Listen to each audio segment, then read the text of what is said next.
Welcome to Write It In. This is Matt. Hi, and I'm Rachel. This is a podcast between two married nerds where we have conversations about travel and food and sometimes whatever the heck else comes up in our lives. Yeah. What are we talking about today? We are talking about Salt Lake City today, a place where we have been twice in the last year. Since we were on a little bit of podcast hiatus, you did not get an episode about this last year, but today you get a 2-for-1 podcast on Salt Lake.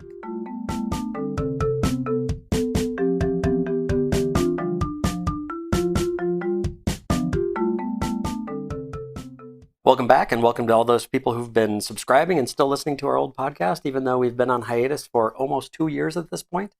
We sort of unceremoniously stopped recording 3/4 of the way through our Japan trip, which ended up wonderful. Yeah, nothing happened. Nothing went wrong. There's no bad things. No. We just got really busy towards the end of the trip, and I think it was a month long too, so I think we also just got tired. Yeah, that makes sense. And also, strangely, like, we were using this old Anchor app that, Anchor got bought by Spotify, and it made it real easy to podcast for two people who are perfectly technical but did not want to put a lot of time into making a fancy podcast.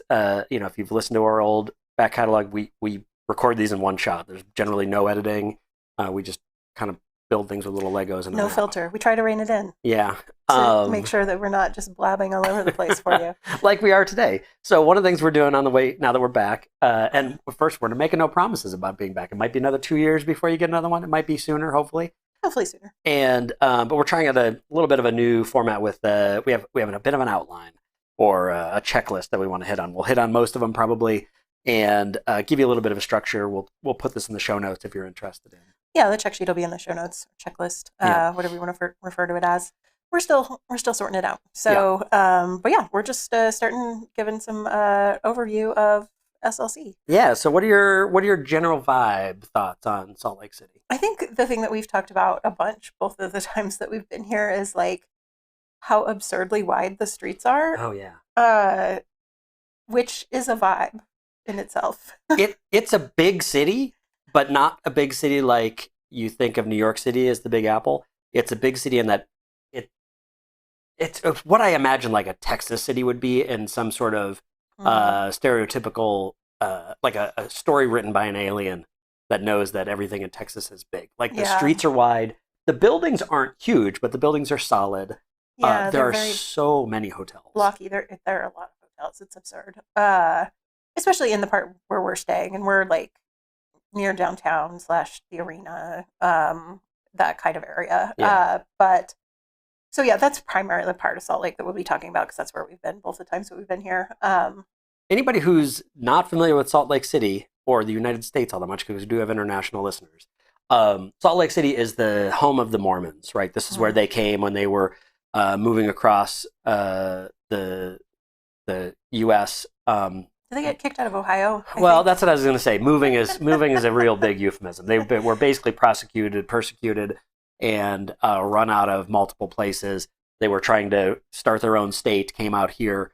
But yeah, so like their temple is here, their main religious site. And we'll talk about that a little bit. We visited it last year. Okay, yeah, right. But so part of that, the hotels, is we are less than a mile from the main temple area and the huge conference center that we'll talk about. So that's probably part of the reason there's also a million hotels. Yeah. But yeah, so like, what did you say yesterday that as we were walking, that it reminded you both of something that was busy and the movie Night of the Comet? Oh yeah, because it's lively. There's people out. There are, like any city. We live in Atlanta. There's plenty of homeless folks, or unhomed folks, I should say, definitely. And there are a fair number of them here, just asking for help and all that. So you get that, but there's also just tons of people, not tons, plenty of people out and about. People in stores, people walking on the sidewalks. But at the same time, because everything's so wide, it just feels desolate. Yeah, it's really weird. It's a strange vibe. And I think, yesterday I commented too, like, I think part of it is also, like, the streets are really wide. And then, of course, because we're out west, the sky is really big. So you get these, like, huge expanses of sky. Because again, the buildings are also not that tall, so that all just makes it feel like really large as well. Spacious, I'm going to say, as opposed to large. It is also quite beautiful, though. I mean, the city itself is fine. There's some nice buildings. Funny thing, you see so many hotels in the skyline. We found a rock on top of a pillar. We'll post a picture of that. I don't know, random. Oh yeah, if you go to our Instagram, we're @rainedin_podcast. We are not really posting there that much, but we will relate it to some of these things.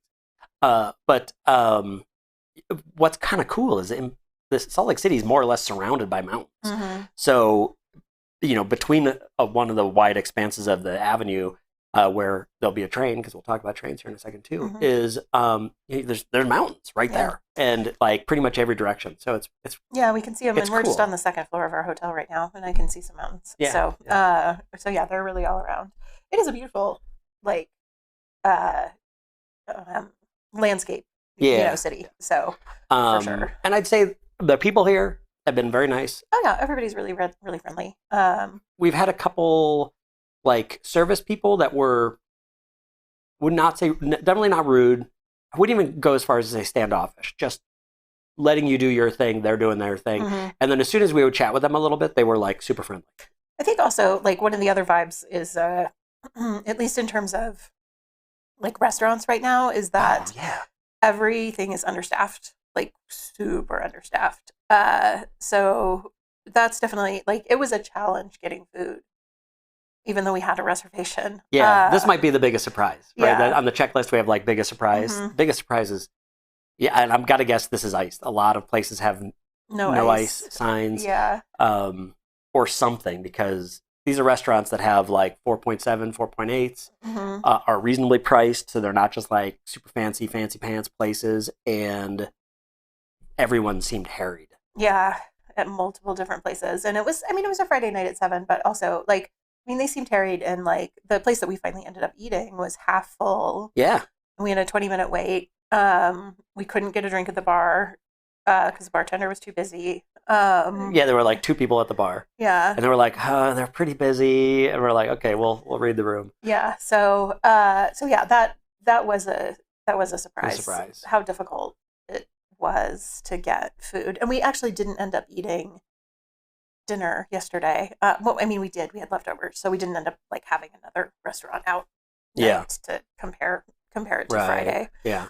So let's talk about that then. So we'll dive into the checklist a little bit here too. So one of the next ones is what best food drink thing that we came across. So I had a drink. We went to a cocktail bar called Repeal. I keep wanting to say Revolve, and that's not right. We went to a cocktail bar called Repeal. And I had Matt actually ordered this drink, but decided it was not for him, which is totally fair. Yeah, my favorite part about this too, I'm going to interrupt you while you're looking for the name of the picture, is the waiter came over, and this is another one. We had to wait 5-10 minutes to be sat, and then this place was much more crowded, but the bar area where they sat us, there was tons of seating. So I think they were just trying to keep the bartenders from being overwhelmed with getting people to the tables. But the waiter that came up with, I was this is, I ordered the drink, and he was okay, do you like Fernet? And I was yeah, sometimes I can. He's well, I kind of want to warn you, some people really dislike this, some people really love it. He's I'll be honest, I'm the hater side. I think it's disgusting. The owner did not say disgusting. He used whatever word it was. I was surprised that he would use it in a restaurant, but he was being very friendly, and he was the owner came up with this, but he was also complimentary of it, right? And he was she loves it. A lot of people love it, but for some reason, it is not for me. Yeah. And but he was but if you want it, go for it. And I was everything about this drink sounds stupid. Yeah, which is one of Matt's qualifying things for ordering things. If it sounds stupid, he will often order it, which makes sense because they put it together somehow to make it taste good. Otherwise, it wouldn't have made it on the menu. Yeah, right. So anyway, what's in it? Woodland rye, sherry, Fernet, as you said, Fernet Branca, peanut, mint, matcha, and milk chocolate. And it came in the most delightful vessel presentation. Yeah, it was really interesting because it was, I think, a 6-sided. Yeah, cup. It was hexagonal or something, and then it had a chocolate cap on it. Yeah, lid hat. With just the hole for the straw. Yeah, so it was thick enough chocolate to hold. I have no idea how they. I think they must have like put down a layer of chocolate and then like turn the cup upside down. Yeah. And then they probably fill it through the straw hole. Yeah. With like a Maybe funnel they or have something. They must have them prepped at the beginning of the night. Yeah. Because anyway. it was like some chocolate painted around the top of the. So it was kind of a lower cup. Yeah. You know, it was like maybe 2 inches tall. Mm-hmm. And then. Then the dusting of matcha on top. On top of the chocolate. Yeah, it just looked really fun. I thought it was really good. I mean, it was fascinating. You could really taste all the individual elements too. Like you could definitely taste the. Okay, I don't know that I could pick out the sherry, but you could definitely taste the nut, and you could taste the peanut, which also gave it really interesting. Yeah. Peanut mint. What you said, what you liked about it, you liked how it was like just weird and salty and vegetal and something you use like another descriptor. Yeah. And I think and minty. And I think I didn't like the mintiness with it, which I should have known. I mean, I like mint sometimes, but like that was kind of what put it over. I could have drank it. And Rachel had ordered something that came with a stroopwafel on the top. It did. In a literally a stone cup, like a stone goblet. Small, but it was heavy. Yeah. That was delicious, but oh my God, that was sweet. It was really sweet. And I like sweet things, and it was almost too sweet for me. Yeah. So I think that's my best food or drink. What about you? Crap. I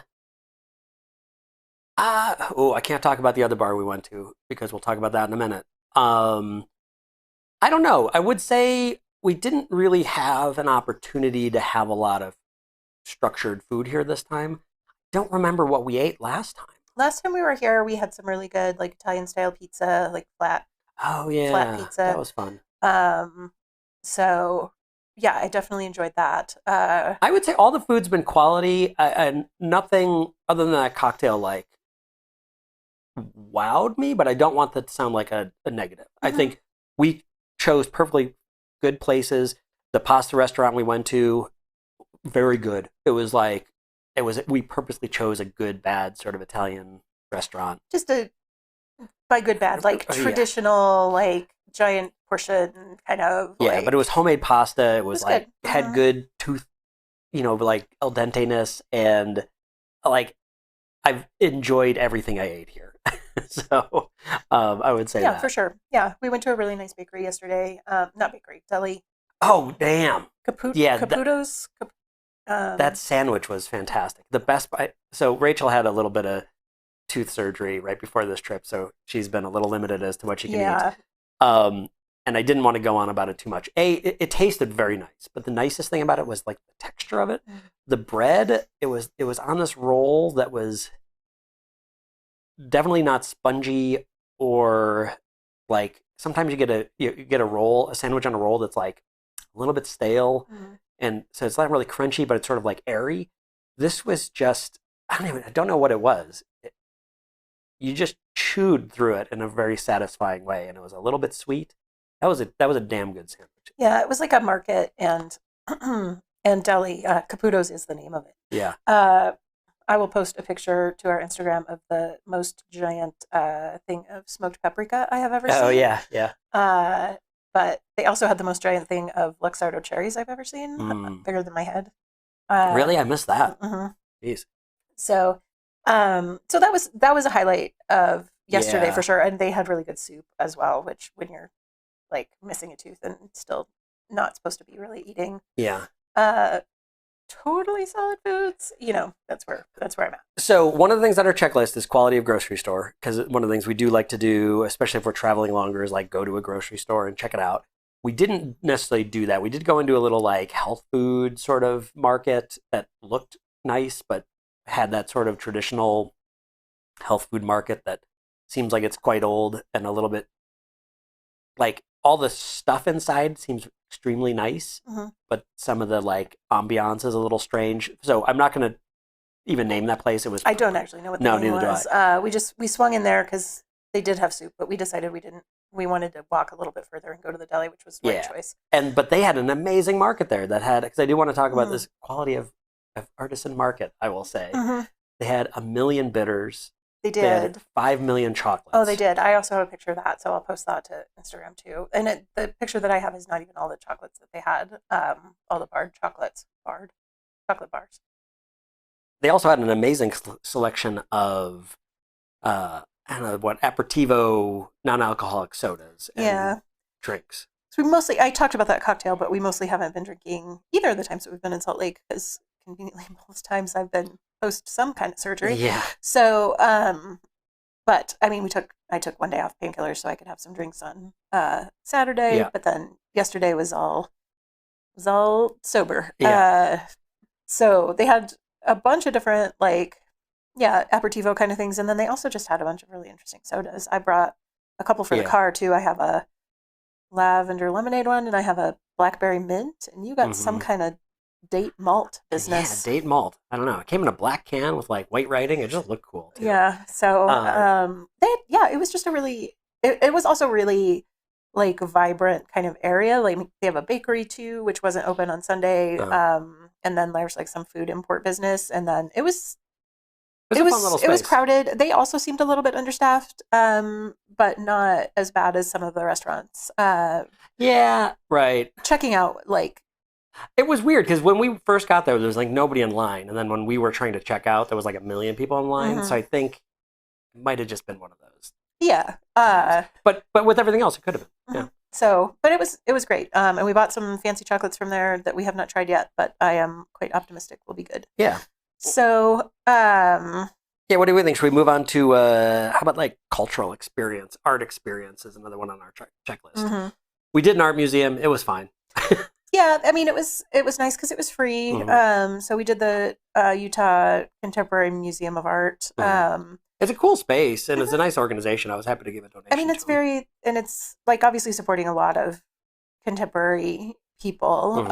Like whether or not we love the art. I think my favorite thing there was actually the like weird pastoral video with the song that just kept looping and the people in the field. I do not know the artist's name, but they did have a lot of video art, I will say. Yeah, it was kind of fun. There was an Icelandic artist there that I don't remember his name. I know his first name was Ragnar. And it was just this like very long video of a cabin burning down. And then it was like in a similar space. I think they set it up together on purpose. It's 2 separate works, but you can kind of hear both of them. And the wording it made it seemed like they sort of liked the intentionality of that, or the coincidence or whatever of that happening. And then the second video was just this weird, like probably Mormon people around a lake, or it wasn't because it was actually it was actually filmed in the Dolomites, so somewhere in Europe. So they were not Mormon, but or maybe they weren't. Mormons are everywhere, not just in Utah. Yeah. But it wasn't. I don't think a specific commentary on Mormonism. No, that makes sense. But they had sort of a similar garb with like the women with bonnets, and I mean not today. Mennonites. You're right. I am thinking that too. Yeah. Right, and obviously not today. Right. I'm talking more historical, like traditional, quote, in traditional garb or regalia kind of stuff, singing this kind of like weird song. But it was fun. But the other cultural event we did was we went to a Utah Mammoth game, which is why I switched to cultural instead of just art. Oh right. Which was a ton of fun. Yeah. We haven't been to a live hockey game since Nashville in 2020. I don't know. We might have a podcast about that. I don't know. I don't remember. We might, yeah, but going back because it was like a couple days before everything shut down for COVID. Yeah, we were in town for a conference. So yeah, we hadn't been to a hockey game in a really long time. Utah's team is only a couple years old. They used to be, the team itself used to be the Phoenix Coyotes, but they've only been in Utah for a few years. Yeah. But they've got a big fan base, lots of people in jerseys, sweaters, lots of people. I don't know. They've got every sports team, right? Lots of silly gestures. I will say one of the things that I was paying attention to. So in between 2020 and now, I've read a lot of hockey romance novels. I think in 2020 I had read 0, and now I've read hundreds. Not romance novels, hundreds of hockey romance novels. Yeah. Rachel does read a book a day sometimes. So my count last year was like 260 books for the year. So So, and it's amazing that 100 of those were hockey romance novels. well, no, I don't know that 100 of those were hockey romance novels, but like over the course of the years, right? Like I've read a lot of hockey romance novels. So one of the things that I was paying attention to, and also like, so hockey romance is obviously a big deal right now with Heated Rivalry getting all of the attention that it did. And people were talking about like sort of, I just think about like, okay, why hockey is the sport anyway that is so popular in romance novels. But there were a lot of women at the game, a lot. I don't remember because when we used to live in Colorado, I worked for an internet company that was the owners had season tickets to see the Colorado Avalanche at sort of like peak Colorado Avalanche 2000s, and they were nice enough to give everyone in the company at least one game that they could go to. And because the vice president knew that Rachel and I enjoyed the Avalanche and going to hockey games, I think the owners kept half the tickets for themselves and they gave the rest to the employees. But we saw like 4 or 5 games a season during that time because he would just call and be like, I'm not feeling that great today. Do you want to go to the game? And we're like, because it was like an hour drive. So like it was a commitment to go there. But we saw a lot of hockey live for a while, and that was, I never 20 years paid attention. ago. Like, I mean, I haven't paid attention, but I think like one of the reasons that people talk about why hockey is so popular in the romance genre is because there are maybe more female fans. And then there was a lot of conversation about like if Heated Rivalry was going to bring in even more female fans to the sport. And then, of course, the U.S. team. Oh, right. Of course, they won the Olympics. A bunch of sexist dicks promptly after winning the gold medal. And so they're not doing anything for the goodwill that that Heated Rivalry had brought the sport. No. Well, maybe Canadian hockey, but not U.S. hockey. Yeah. But it was interesting. Like, I mean, we were surrounded by like pretty even distribution of men and women, and there were lots. And they spent a lot of time on the crowd, and I spent a lot of time watching crowd shots on the jumbotron, and definitely trying to make sure I was not on the jumbotron myself. Biggest fear. Yeah, exactly. It is my biggest fear. Well, my biggest silly fear. Yeah. But I mean, there were lots of like moms and daughters there. Like it was definitely like, I don't know. I thought it was really interesting, just the kind of gender breakdown. And now, like, I mean, next time I go to let's face it, never going to go see a professional football game. Yeah. But like next time I go to a MLB game, I'm going to maybe like try to dial in and pay a little bit more attention. Yeah. But you got a good point. It was the distribution was pretty balanced. I wouldn't necessarily say more women, but definitely. Yeah. It seemed very equal. I mean, everyone around us was like, it tended to be like a guy and a woman, or like sometimes there were a couple of guys, but I think sometimes there were like just groups of women too. So it was, I don't know, it was interesting. Just, all these hockey romance thoughts. I know. So what do you think? Are we taking a partway break? Normally we do a part 1, a break, a part 2. But you hopefully didn't hear this too badly, but halfway through our description of the market, we realized the new app that we moved to, which otherwise has seemed quite nice and was going to do things, that it has a 15-minute max limit. And we're already at 8 minutes on this new one. Well, let's see what else do we want to talk about. So I wanted to make sure that we talked about the bookstore. Oh, yeah. We don't have bookstore on here, so we need to probably do a bookstore as another thing on our checklist. Yeah, or I mean, I think it's, that was in some ways a big surprise too. Just that, I mean, Mormons are not known for being incredibly liberal, and Utah's known to be a pretty conservative state overall. But we went to this amazing, like, queer bookstore called Under the Umbrella. Yeah, Under the Umbrella. If you're in Salt Lake City and, sorry, if you're not an asshole, if you want to go to an awesome bookstore, definitely check out Under the Umbrella. It was so great. I mean, it was like, it had such a great selection. Things were like highlighted and tagged really well. Like, it was huge. It was huge. Yeah, but also when I say this, like, you don't have to only be into queer No. Yeah, literature. They had like it was just a bookstore, but like but I think, I mean, like, but they tried to like let you know, Yeah. if authors were trans or if they were, Mm-hmm. non-binary or queer or whatever. And then also just had like, you could go there and get like Margaret Atwood if you want or whatever. Mm-hmm. So, but I bought 3 books. I'm very excited about. Yeah. I bought a graphic novel. Mhm. I also appreciated that it's like, I think it's a great, well, I don't know. I don't know, right? I've never been into something that seemed like it was quite as organized in the same way too.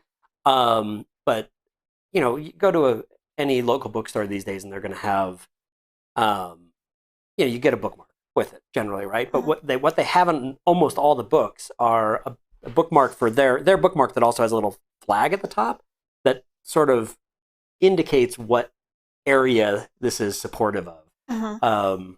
or identity, I should say. And I Right. felt like that Yeah. was really interesting too. Yeah. Because Um, I bought a book by a Native American author, and yeah, it was really good. So we'll put their website in here too, because you can oh order yeah, stuff from them online. yeah, and they were So nice. if Yeah. you just want to support a cool queer bookstore in Salt Lake City, or you don't have a independent one in your town that you frequent, and aren't sure where to go, like, yeah, they were really great. Yeah. So, hooray to Under the Umbrella. And then yeah, so we did touch on dumbest thing, which I think was the cocktail, but also Right. favorite drink. Mhm. Um, We went to a record bar. I think oh yeah, we're gonna record a whole separate episode about record bars. So I think we'll probably like stick that in our back pocket for now, just to say that there is a listening room / record record bar bar. here. Yeah. It is inspired by Japanese record bars, and it's called the Green Room. Mm-hmm. So also definitely worth going Definitely to. check that out. Yeah. And then, but I think we covered pretty much everything else. Let's give it a wrap up here. We'll make this one slightly shorter. Yeah, especially because we're still sorting out our Audio fun. technology. Yeah. Thanks, Anchor, for disappearing. Yeah. All right. Well, have a great one. Thanks for joining us for our latest episode. Thanks, Yeah, Rach. we'll be back. I promise. I just don't promise how long it will be. Yeah. Have fun.